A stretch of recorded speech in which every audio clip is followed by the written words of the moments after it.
जो अनुभव के द्वारा पाओगे, देख लोगे, जान लोगे, बन जाओगे, तो ये जीवन में जीवन से जीवन के साथ में साथ साथ जाएगा। तो देखोगी तो क्या देखो, देखकर देखो वैसा, बन जाओ उसी में, उसी से वैसा ही वैसा। सुना कैसो बन बनैया बन बन बन बन, यानी जीवन को कैसे बनाया जाए, किस प्रकार से बनाया जाए कि जीवन के अंतर्गत में, जीवन की आंतरिक अवस्था की दृष्टि में, दृष्टि युक्त अनुभव के अंतर्गत के आधार से अंतरंग युक्तपन की स्थिति में शिव तत्व का अनुभव, कृष्ण तत्व का अनुभव अंतर्गत में हो, और उस अनुभव के आधार से आधार में आधार की आधार युक्त अवस्था की स्थिति में जीवन के कर्मयुक्तपन की दृष्टि का अनुभव होता चले, तभी तो नए वर्ष की, नई जीवन की नई दिशा होगी ना। वो भी जिसके तुम रहकर उसको नहीं जानोगे, नहीं पहचानोगे, तो फिर क्या रह गए तुम, पशुवत स्वभाव हो गया। बन जा उसी का, रहकर उसी को देख ले, उसी में उसी से बनता है, तो अंदर में रहता तेरे साथी बनकर है साथ में। भगवान शिव का स्थान कहाँ है? वो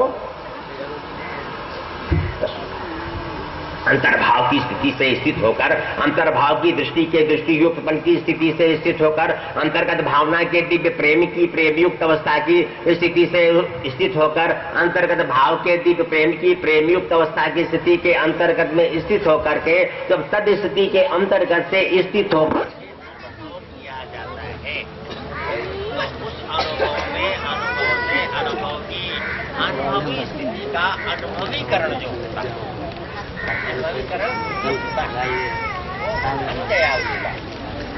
हो गया उसका, ले रहा है उसी से, दे रहा है। ये देखना है कि नहीं, तुम सब लोग समझ। अरे भगवान शिव तत्व के अंतर्गत में स्थिति अवस्था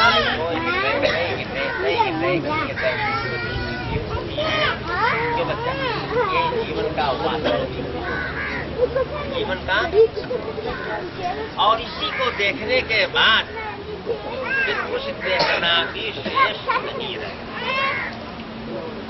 जो बन जा, किसका, जिसका है तो उसका, कौन है वो अंदर, कौन है अंदर? भगवान शिव तत्व का जो तत्वयुक्त अनुभव है तेरे अंदर में है। बन जा अंदर, हो जा अंदर, ले ले अंदर, कहते अंदर, हो गया जीवन में जो अंदर से ही अंदर।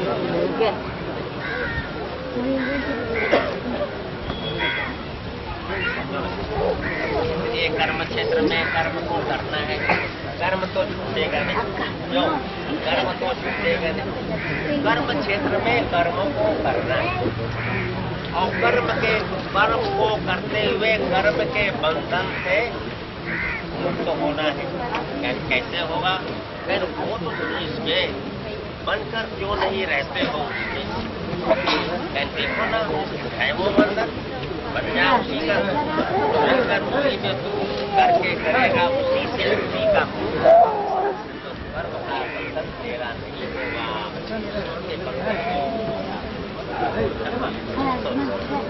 जीवन कैसा होगा?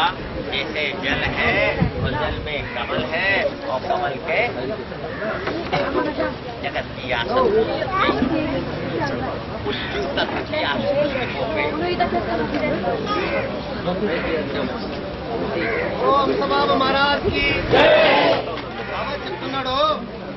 ఇంతసేపు రాజు చూపాడు కదా, అదో మనోరంజకము, అది మీకు ఒక సామాన్యమైన సంతోషము. చూపించిన వానికి కష్టం ఉంది, చూపించిన వానికి చింత ఉంది, చూపించిన వానికి కూడా భవబంధనం ఉంది. విద్య నేర్చిన తర్వాత వేరే విద్య నేర్చాలనేటువంటి ఆశ పుట్టకుండా అంతరంగంలో శివుడు ఉన్నాడు. శివుని గురించి ఆలోచన చేయండి, అలాంటి తత్వాన్ని తెలియండి. తెలిసిన తర్వాత జన్మ రాహిత్యం కవల. ఒక విద్య విన్నాక ఒక విషయాన్ని మీరు తర్వాత ఒక విషయాన్ని గమనించిన తర్వాత సర్వము మీలో ఉండే అజ్ఞానము, ఆవేశము, దరిద్రము, జన్మ జన్మ కర్మము నశించాలా అలాంటి విద్యను నేర్చండి. అది మనోరంజకమైనటువంటిది, చాలా మంచిదే. అయినా దీన్ని విన్న తర్వాత ఏడ్చేటువంటి పిల్లవానికి చిన్న ఒక చేతిలో చాక్లెట్ ఇస్తే ఎలా? మీరు ఏడుస్తున్నారు కాబట్టి జనవరి అష్టదినము కొత్త సంవత్సరము కాబట్టి సంతోషంగా ఉల్లాసంగా ఉండాలని ఆ అబ్బాయి చూపాడు, మంచిదే.